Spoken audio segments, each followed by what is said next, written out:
If you want to be more effective in your work and in your life, and you'd like to have more confidence that you're meeting your intentions, this is where it begins.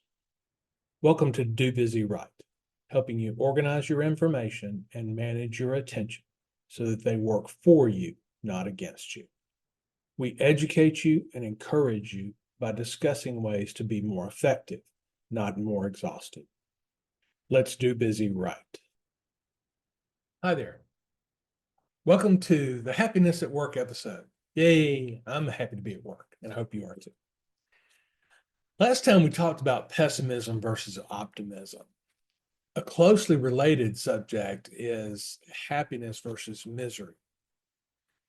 As I said before, I do think optimism is critical. And I've heard it said that your number one goal as an entrepreneur is to protect your optimism. I think that's really important. I just said entrepreneur. Well, if you're in the knowledge work world and think you're not an entrepreneur, then you probably need to reconsider the definition of the word. An entrepreneur is somebody that makes their own deal, makes their own job, and gets their own pay.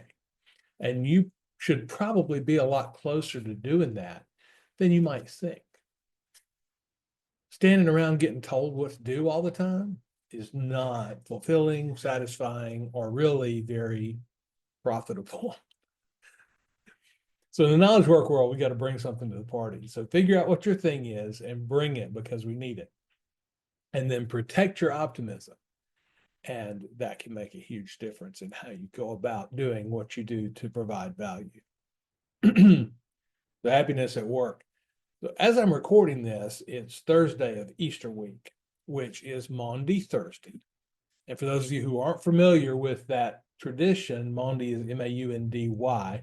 I'm not exactly sure what it means, but it's the day that we celebrate Jesus serving his disciples at the Last Supper and showing them love by serving them. Tomorrow, of course, will be Good Friday, which you may be even more familiar with. If not, Good Friday is traditionally the day that Jesus was crucified. We say Good Friday to make the point that what he did was very good for us. So it's a happy week for me. Since we're talking about happiness, it's Easter week, so I'm really happy about that. And a lot of people are particularly happy at Christmas. Not like Christmas, but Easter is more kind of theologically rich and theologically involved. So I hope you're happy this week because it's Easter and because we're talking about happiness at work. To me, happiness and optimism really go hand in hand. If you're optimistic about an outcome, then generally speaking, you're going to correlate that with some degree of happiness about where you are in the world. So definitions here are pretty hard. Optimism, happiness, those kinds of things are difficult. A lot of people say if you directly pursue happiness, you won't get it. And so there's lots of confusion around this topic. So I'm just going to take it as it stands, not try to hyper define anything, and maybe just nibble around the edges a little bit for you here, rather than getting into the debate and the core of that confusing part around what constitutes human happiness. I just don't think it's necessary for our purposes that we get into the controversy. But instead, let's talk about what we all agree on. I think there's a lot of people that just don't like work. I think a lot of those people have simply made up their minds that they're not going to like work, and there's nothing we can do about it. I'd say a minority of cases where we don't like work, it's because some of us work in some really nasty environments, really dangerous, physically hard and challenging, those kinds of things.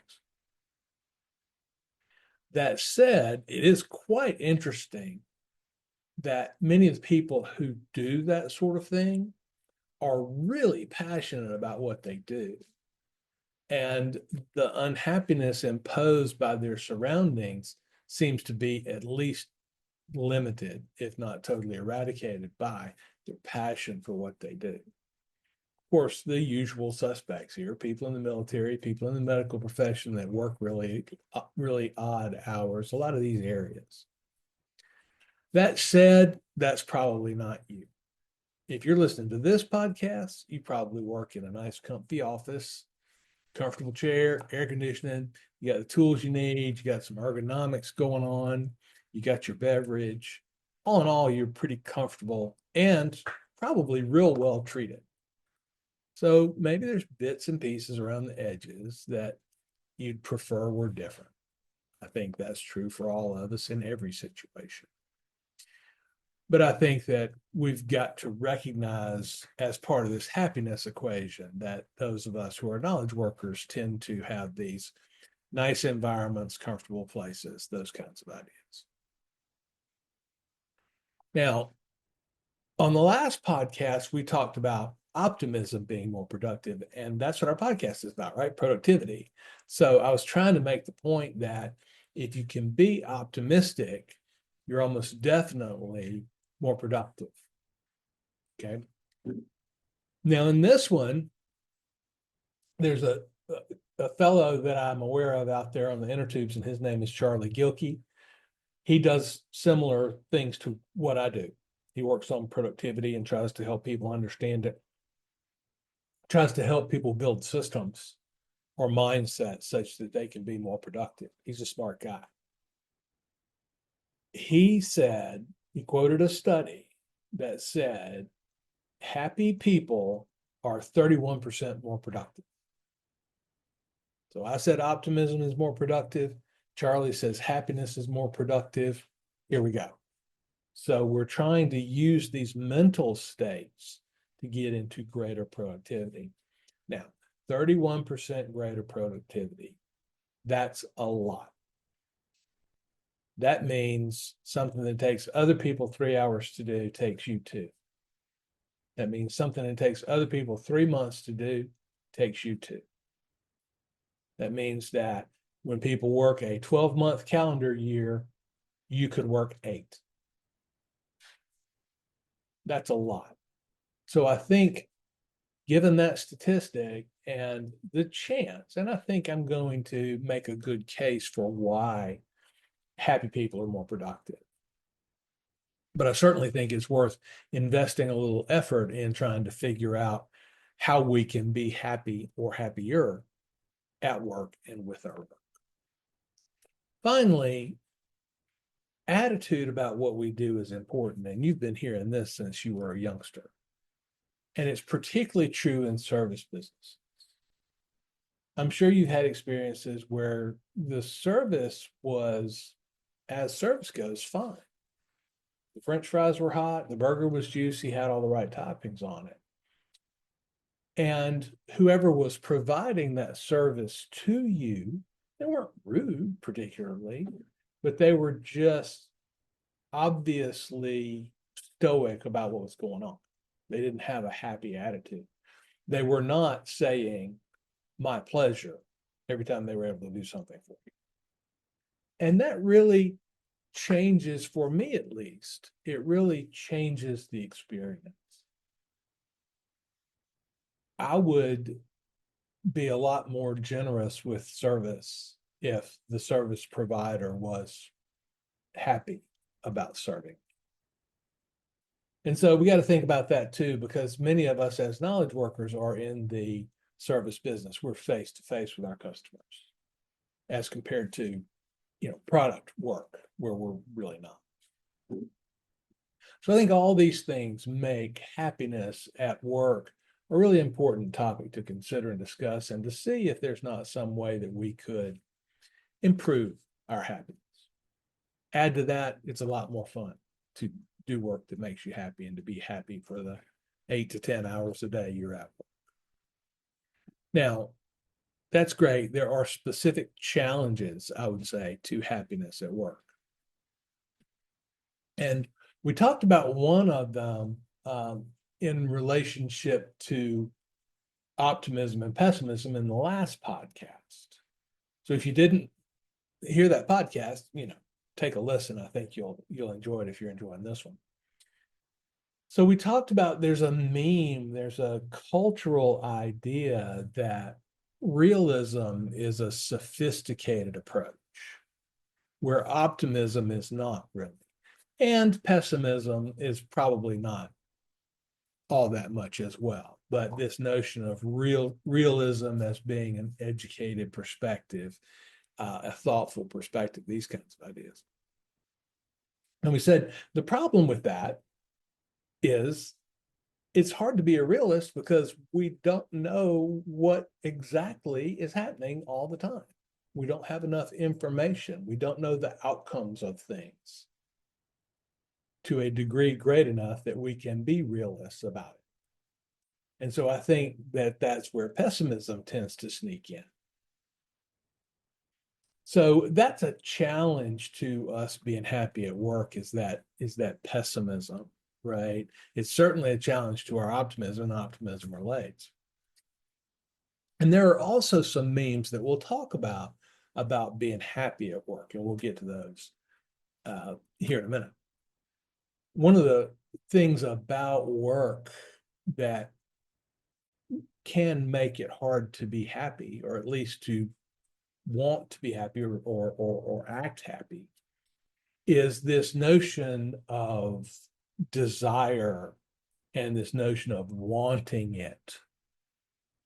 And this is closely related to the notion that work, in order to be good work, has to be hard. And I've talked about that in a couple of different podcast episodes. I don't believe that work, in order to be virtuous, work has to be hard, but many people do. But back to this notion of desire, we get this desire, and what I mean by desire is, the 24/7 gutting it out, saying a lot while you're working. And I think we get that idea from sports and things. I don't think we get that idea from the kind of work we're doing now. That said, I think people equate desire, like we're talking about here, with the ability to be persistent. So it's not totally fictitious. On the other hand, we know a lot about flow state, and we know that it's not this hard, effortful, sweaty, often work. Okay, flow state is where things feel like they're flowing easily. It doesn't mean that you don't sweat if you're an athlete, but it's not this, this teeth gritted thing in flow state.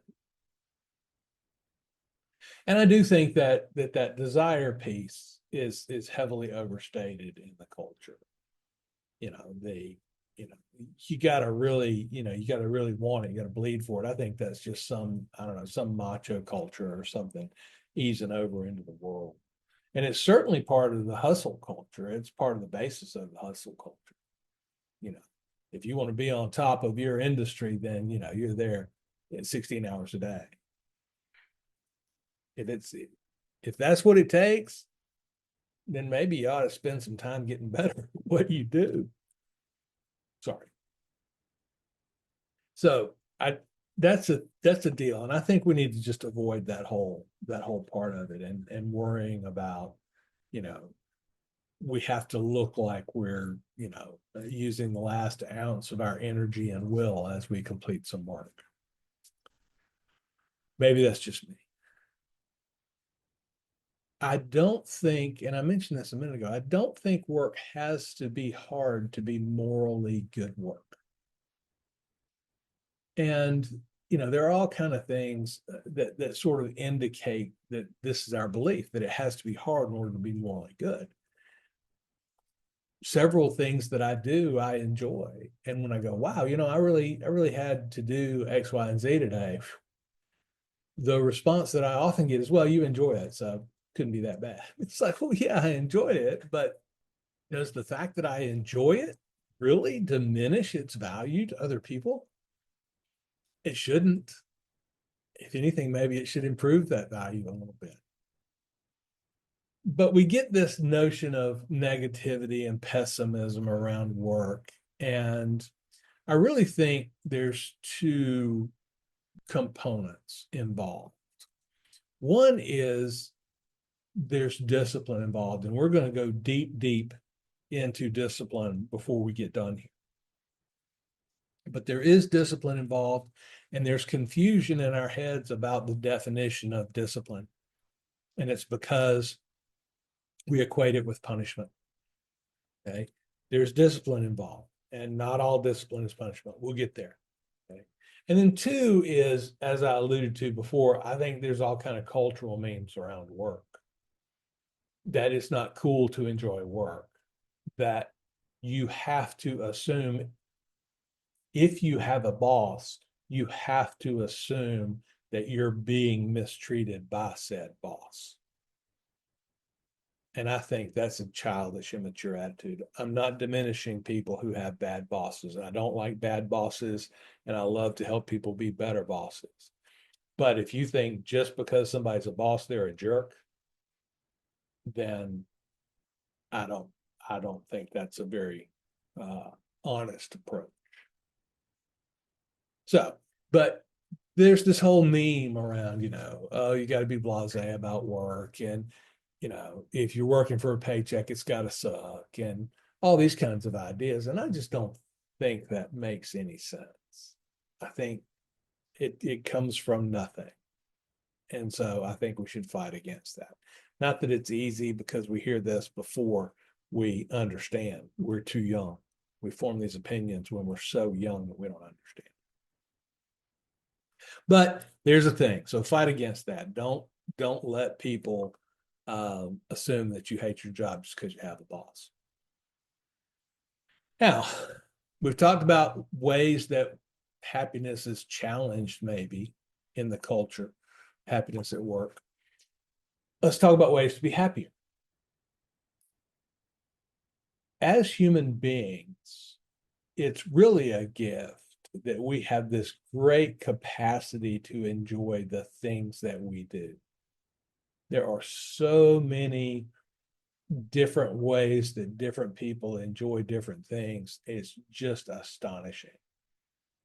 And I think it's a great boon to humanity, a great gift, that we can do things, we can do crafts, and we can make impressive looking things, and we can have other people go, wow, that's an impressive looking thing. Or maybe more importantly, we can look back on it and go, wow, that was a beautiful thing. That was a pretty nice piece of work. And just have that sense of accomplishment and, dare I say, pride about that sort of thing. But we do have this capacity. I think we're made to be workers. At least the leisure class is dead. We all think we want to be at leisure. And I think that's been disproven by the number of people who had a fully funded retirement and played golf for a couple of months and then wound up dead, because basically they die of boredom, in my opinion.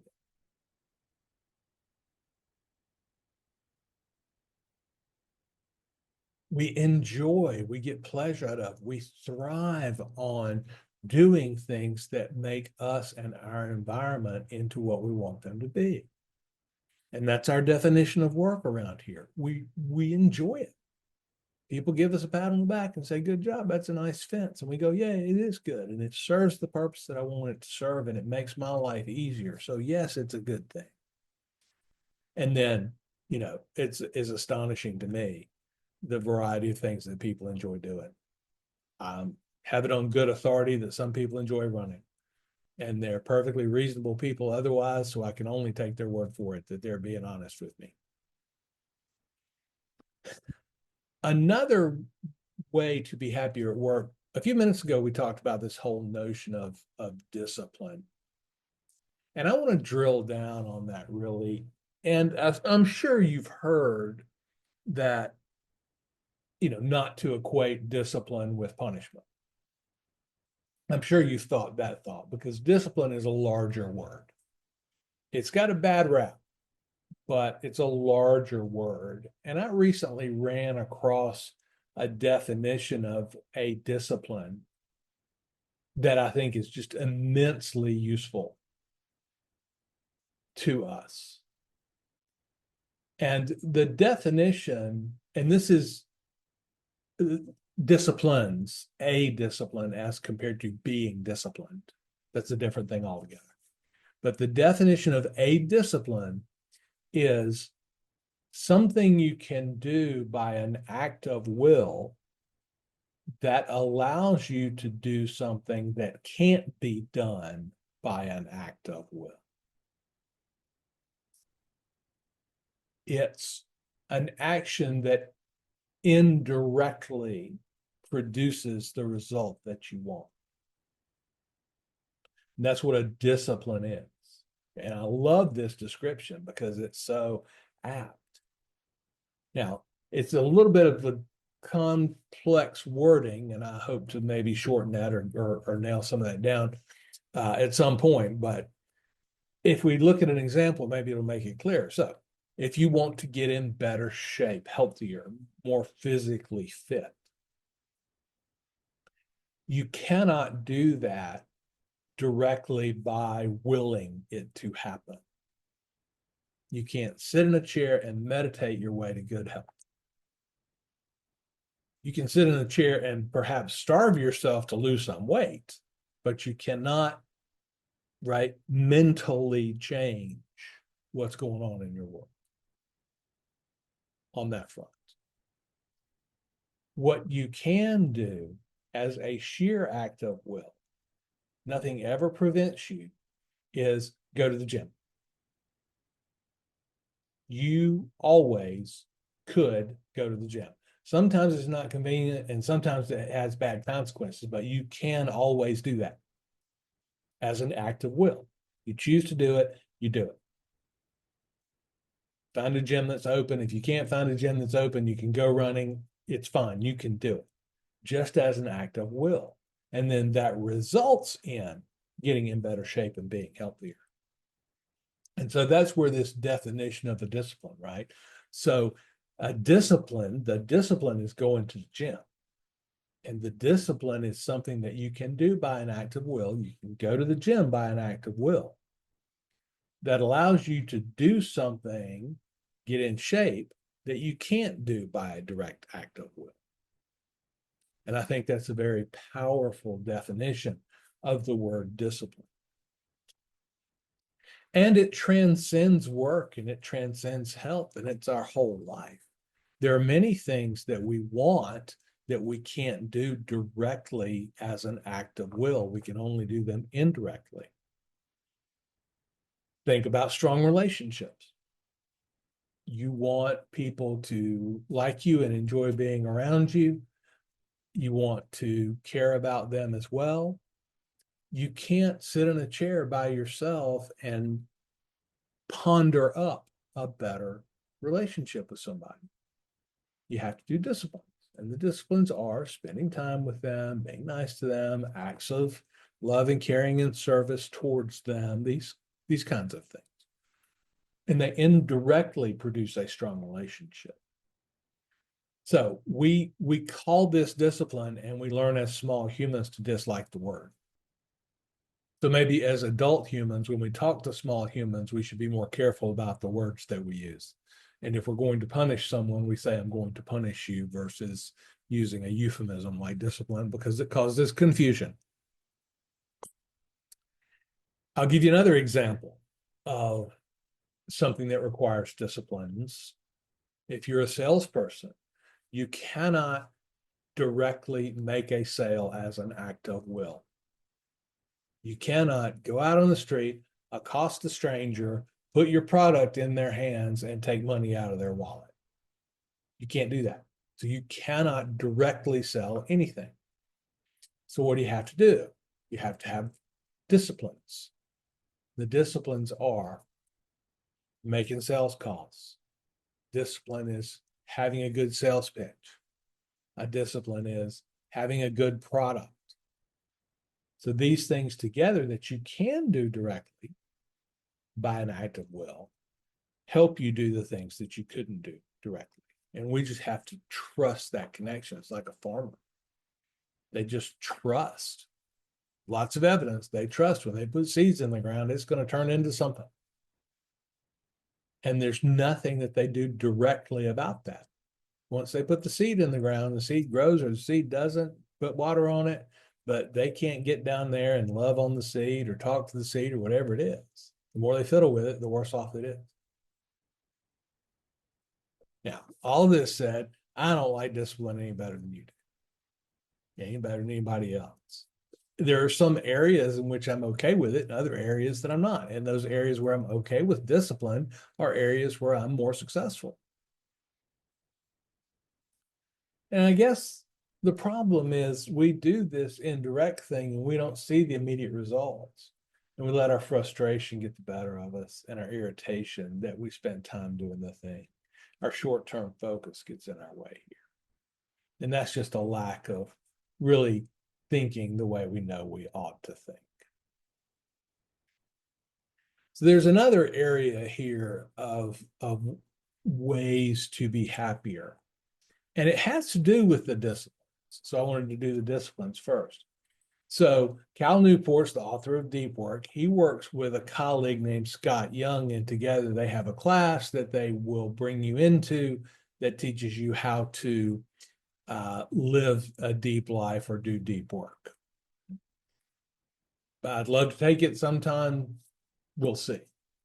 I think it's an important thing. It's a little bit different than attention complex, because what they're really doing is they're teaching some of these core career skills about mindset, about career. But anyway, they recently put up a blog post that they talked about work-life balance, but they put a particular spin on it. And they said, okay, so let's think about what your craft is.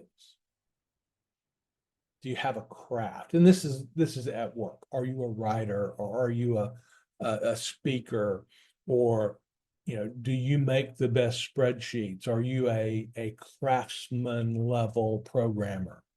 What's the craft, right? Which is what you really enjoy doing. And they contrast the craft with chores. And chores are peripheral to the thing that you like doing. Simple. If you like to paint, then painting is the craft, and cleaning up the studio maybe is the chore. My wife loves to cook. Okay. That's the thing. She's handling food part. She really kind of enjoys. Cleaning up the kitchen, that's the chore that supports the craft. And so you can certainly see the parallel between a chore and a discipline, because the chores indirectly help you do the craft. And so I thought it was really interesting for them to bring up that different perspective on this at the same time that I was thinking about disciplines. So the chore stuff is one step removed from being able to do the craft. So what Cal and Scott talk about in this blog post is they want to see about maximizing the amount of attention we put on craft and minimizing the amount of attention that we put on chore. Minimize, okay, not zero, because you have to do some parts of the chore. Now, what's really interesting about this, and they make the point in their blog post, the notion of craft and this maximizing attention to the craft and minimizing attention to the chore, their definition of craft transcends the whole notion of work-life conflict and thus work-life balance. And that's how they talk about this craft versus chore thing. They say, don't try to balance work and life. Try to minimize chore, because there are crafts on both sides of work and life. In fact, it might be the same craft. If you're a great relationship person out there in the world, and so you do sales, then you're probably a great relationship person at home. Who knows? So then, in that sense, craft transcends the work-life conflict. And there are certainly things in the life category that are craft-oriented. Relationships, my wife and her cooking. I like to play bass. It's not a business. I don't make money with it, but I like it as a craft. And so even then on the work side is to think about, okay, well, On the work side, where I make money, what parts of that do I consider to be my craft? And let me maximize the amount of time I spend on that and minimize the amount of time I spend on chores. Now, of course, one way to minimize the amount of time spent on chores, first, naturally, you have to identify the things that are the chores. And then those are the things that are great targets for outsourcing, for letting a working partner or a colleague do those for you, a team member do those for you. Now, hopefully you can find somebody who, one person's chore is another person's craft. Hopefully you find people like that and allow them to handle the chore part on your behalf. And that way you're doing craft things more, and that will improve your happiness about the work that you do, because the craft is what really energizes us and lights us up about our work. So we've talked a good bit about ways to think about happiness at work. I certainly think it's possible to be happy at work. I know enough people who are happy at what they do. Now, do challenges show up? Yes, they do, but they don't let that derail the happiness. I enjoy doing what I do. I'm happy when I'm working. So I just say that as an encouragement to fight off that negativity, to fight off that pessimism, and engage in some of these things. As usual, if you want to make sure that the non-craft, that the chore parts of what you do get done so you can not worry about them, then Attention Compass is the task and attention management system for you. Our chores do tend to hang out there and get procrastinated. And one of the things Attention Compass will help us do is to manage the tasks and understand when procrastination is a reasonable approach and when really it's not. And so I contend that if you clearly know what you need to do, then you'll do it. And it's uncertainty that your brain seizes on and helps you procrastinate.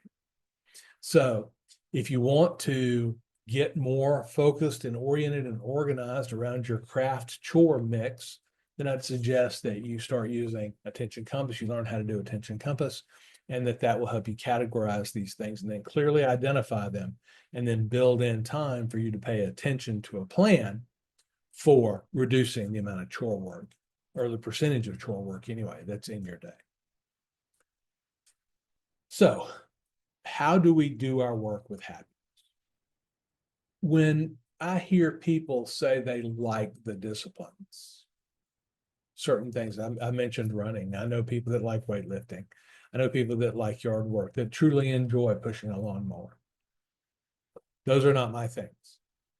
But I think when other people say they like things that I think are disciplines, one is because our contexts are different. And just because it's a discipline in my world doesn't mean that it's not a craft in their world. So there's that piece. And then when it's clearly a discipline, I think that there are people in the world who really are able to focus on the indirect relationship and really able to make that come alive for themselves.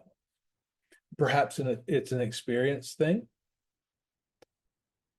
Perhaps enough different times you've done the discipline and gotten the indirect result that you want, that you now think of them as a single unified activity, and you trust the indirectness of the relationship.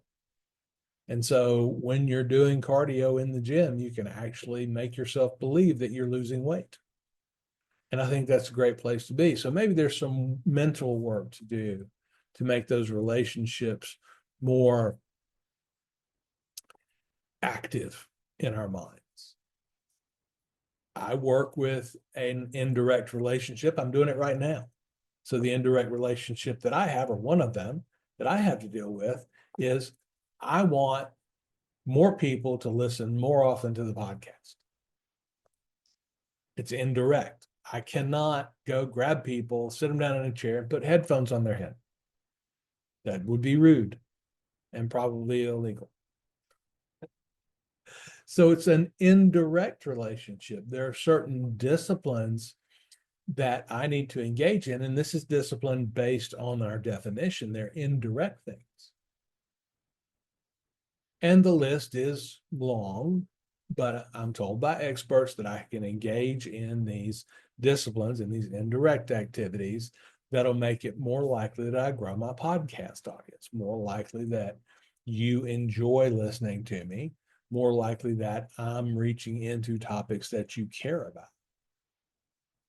And that indirectly works into growing the audience. And that makes me happy to think that I'm doing things that maybe help get information into your hands. And of course, I think the information around productivity is vital, particularly the information around how we can be productive in calmness rather than in anxiety. We can be productive in peace rather than, as we talked about a few minutes ago, productive in this grunting, hard work kind of way. And so I think that's important that we remember that. Around the podcast, are there other components that are not really enjoyable? Sure, there are. There are a few. And so working then to attach those to the outcome that I want and to really make that relationship live and breathe and really believe that that relationship is true. And so I think these things are important as we work on our own notion of happiness at work. So let's do a recap. So we talked about why happiness at work might be important. 31% greater productivity, it's worth taking the risk and trying to be happier. I think one way to do that is, of course, by lowering our stress, enhancing our calmness around that. And that's an attention compass idea. That's a do busy right idea. And certainly being happy about our work is one of the components of doing busy right. So happiness, greater productivity, attitude is important. We've all had reasonable service from people with a poor attitude, and we didn't enjoy our experience. So that's important too, and think about that for your customers. Of course, there are challenges around happiness at work. We talked about cultural memes around you can't enjoy work. That makes you a lackey. I think we think that we've got to have this hard work mentality in order for our work to be good or virtuous or whatever, respected maybe. We've got to have that sweaty, macho kind of, I don't know, grinder mentality, whether it needs grinding or not. So I don't think those things are actually useful. I don't think they're true. Flow state is not that kind of work. Now, there is discipline involved, and that's a part that we have to deal with. So we talked about that. So we talked about a few ways to be happier. First, to recognize our nature as human beings, and that is that we really enjoy making the world and ourselves into what we want it to be.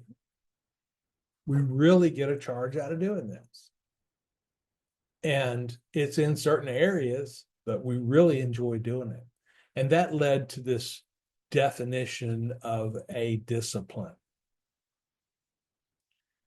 And we defined it as this indirect thing that happens. So a discipline is something that you can do by an act of will that allows you to do something that can't be done directly by an act of will. And we used some examples around that.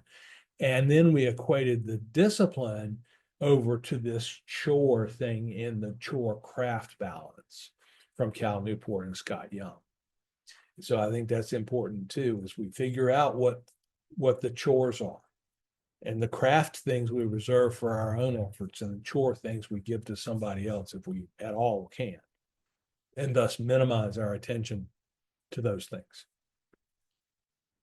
And then we talked about working with happiness and really the joy of doing that And a big part of that is peace. A big part of that is low stress around our work. And there's a lot of things that could give us stress in our work. And so we want to minimize those where we can. So happy Easter. It'll be past Easter probably by the time you listen to this, but happy days. Happy days at work. I wish you happiness. And I think if you'll engage in some of the things that we talked about, you'll get closer perhaps than you are today. And I'll leave it there for now. This is Larry Tribble, Ph.D. Thanks for taking some time to improve your task and information management on the Do Busy Right podcast. The show is dedicated to helping you think about how to get better at working. And we do this by improving your attention and your focus. I believe that your work is not just about your job, but about all the tasks that you do to turn yourself, your environment, and your relationships into what you want them to be. What we're really talking about here is the underpinnings of becoming who you want to be. The primary way I help people is through coaching the Attention Compass process. Attention Compass is 4 workflows and a tool set that support our information, task, and attention management. I help people with big goals to build habits that put them in a position to achieve. We do this by eliminating wasted time and wasted attention. If you'd like to know more, you can find me on LinkedIn or go to dobusyright.com for more information. Have a good week, more effective and less exhausted. Do busy right.